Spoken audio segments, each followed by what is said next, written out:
So, Tottenham Hotspur, 2025 Europa League semi-finalists. Could we? Could we?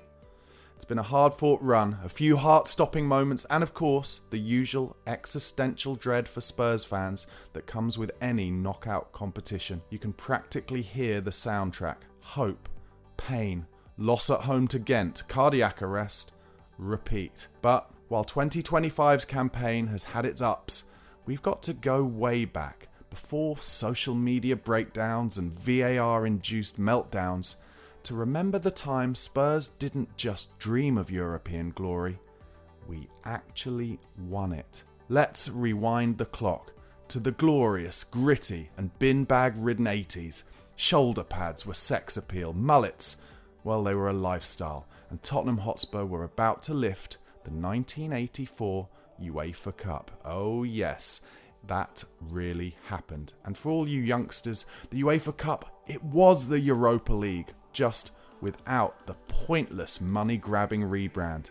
The year is 1983. Margaret Thatcher is in power and about to start secretly shagging Ronald Reagan. Bill Murray is the king, Michael Jackson wasn't officially a nonce yet, and Tottenham have just finished 4th in the old First Division.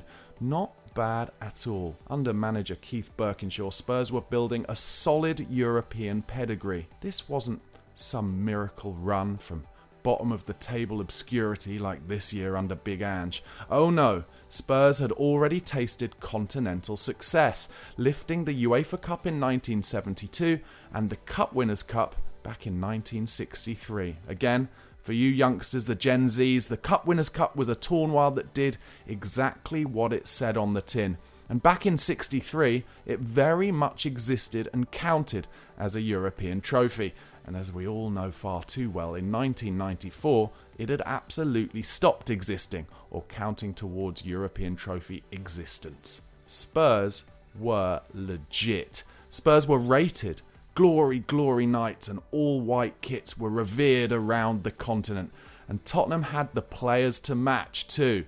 Glenn Hoddle, the silkiest Englishman to ever grace a football pitch. Osvaldo Ardiles, with fast feet and an inability to say Tottenham properly.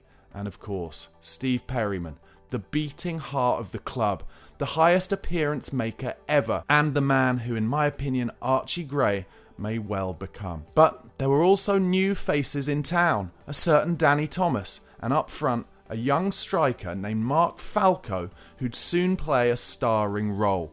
Now, before you imagine sleek branding and Thursday night drama on TNT Sport, the UEFA Cup back then, well, it was chaos, charm, muddy pitches, short shorts and communal baths.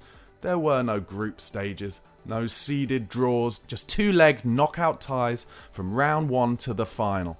Every match could be your last. It was brutal, but beautiful. It was how football should be. No FIFA or UEFA suits corruptly coining it in while downing pints of Gazprom. And just like Spurs in the knockout stages of 2025, big Keith Birkinshaw's Tottenham were also ready to go, ready to make it happen. The campaign kicked off against Irish side Drogheda United.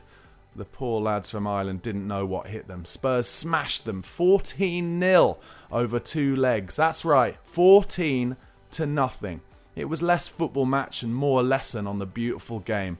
Bet the Guinness was decent afterwards too. What an away day that must have been. Over to Ireland, 14 goals over 2 legs, down in the pints and the crack. Love it. Next up, Dutch giants Feyenoord. Bit trickier this one, no Eurostar back then either, but Spurs rose to the occasion. Cue Mark Falco with a goal, Glenn Hoddle playing passes that bent the laws of physics, and the Spurs ultras getting in a right old ruck over there in Holland. Halcyon days. You can't have away days like that anymore, unfortunately, in Europe. Spurs won it 6-2 on aggregate. Up yours, total football. In the third round, Bayern Munich. Yes, that Bayern Munich. Lederhosen, Steins and all. This was the moment people started to think, hang on, Spurs might actually be onto something here. After a tense 1-0 loss at the old Olympic Stadium, Tottenham needed a big night back at the Lane, and boy, did they deliver. A 2-0 win thanks to goals from, guess who? Mark Falco and Garth Crooks, before he became a BBC pundit, sent the Germans packing. Imagine beating Bayern Munich in Europe. No 8-2 defeat at home, or was it 7-2?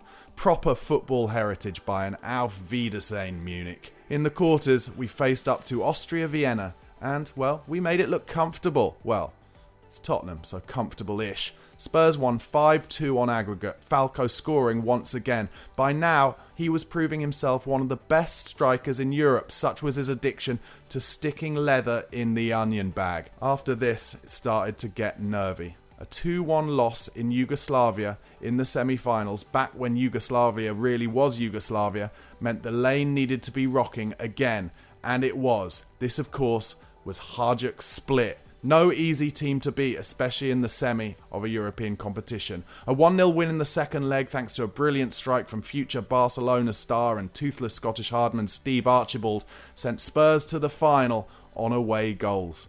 Finalists. Again, and not in some 2-bob League Cup, in Europe no less, where few English teams had managed to win any silverware at all up to this point. The UEFA Cup Final of 1984 was against Anderlecht, a brilliant Belgian side with a name that's hard to say right, but who played like Barcelona and had some incredible young talent like Enzo Scifo.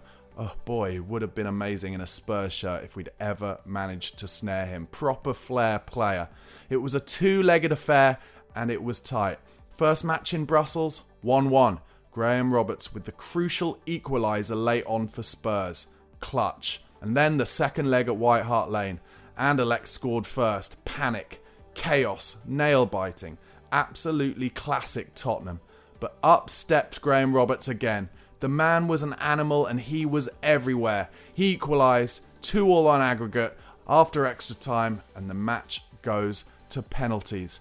Remember everyone, this is the 80s. No crowd music, no graphics on screen or goalkeepers looking at their water bottles before every kick. Just raw tension, foggy breath, and that one bloke with a transistor radio glued to his temple while snorting Bovril like his life depends on it. And then, for Tottenham, Tony Parks, young keeper, relatively untested, in for the final, and he saves the penalty that matters. Sprints off as 50-odd thousand COYS fans chase him round North London. The hero to end all heroes. Tottenham Hotspur are UEFA Cup champions. Cue pitch invasion, flying scarves, people lighting up cigars who'd never smoked before, and probably a fair few doing sniff off the pitch like they were in Spurs' final game at the Lane back in 2017. It would prove to be Keith Birkinshaw's final act as manager. He left the club at the end of the season with a legacy secured. He said as he walked out the door, "There used to be a football club over there." Sound familiar, anyone? Spurs haven't won a European trophy since. Not even the Intertoto Cup or the European Conference League. And yeah, there's been pain. Quarterfinals, final heartbreaks, Harry Kane unfit and Moussa Sissoko's armpit. But 1984 remains sacred. Tony Parks became a cult hero. Graham Roberts, a legend, even though he went on to play for Chelsea. And Hoddle, well, he was already the divine number 10. England's Roberto Baggio, but somehow less respected around the country and without that dodgy ponytail. If you're a Spurs fan today, hoping we can stick Jamie Carragher's words back down his saliva-filled gob, look back to 1984. That team was tough, talented, and totally Tottenham. Could we follow them to glory? Can Romero be our Graham Roberts, smashing people up left, right and centre? Van der Ven our Steve Perryman? Solanke in the Archibald role? We can but hope. Could we? Could we?